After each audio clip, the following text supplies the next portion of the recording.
Why shouldn't R22 refrigerant be replaced with R410A in an air conditioner? R410A was designed as a substitute for R22, but only for new equipment specifically manufactured to operate with this gas. Therefore, it should not be used as a direct replacement in systems designed to work with R22, even if the equipment has already been in operation. One key difference is the lubricating oil. Compressors with R22 use mineral oil, while those with R410A use POE oil. Although technically the oil could be changed, this is not the only complication. The capillary size would also need to be adjusted, as the capillaries of both systems are very different.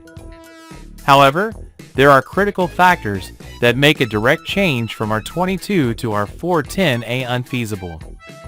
Below, I explain the reasons why this substitution is never recommended.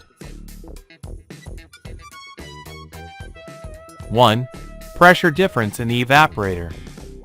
R410A operates at significantly higher pressures than R22. For example, in an air conditioning unit, the pressure with R22 should be around 69 psi, while with R410A it would be approximately 117 psi. This pressure increase can damage the mechanical components of the compressor. 2. Condenser pressures. High side pressures are also much higher with R410A. At a typical condensation temperature of 50 degrees Celsius, the pressure with R22 is about 265 psi, while with R410A it can reach 430 psi. This difference could overload system components, leading to failure. 3. Differences in cooling, capacity, and power consumption. The compressor designed for R22 needs to move 50% more gas to achieve the same cooling as with R410A. If R410A is used in an R22 compressor, the cooling capacity will increase, but so will power consumption, raising the current draw by up to 50%.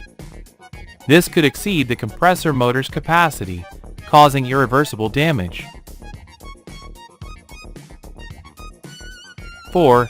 Limitations in heat exchangers. With increased cooling capacity, the evaporator and condenser coils might not be able to perform heat exchange properly, affecting the system's performance and efficiency. For all these reasons, directly switching from R22 to R410A is not only technically inappropriate, but can drastically shorten the system's lifespan, cause premature failures, and endanger component safety.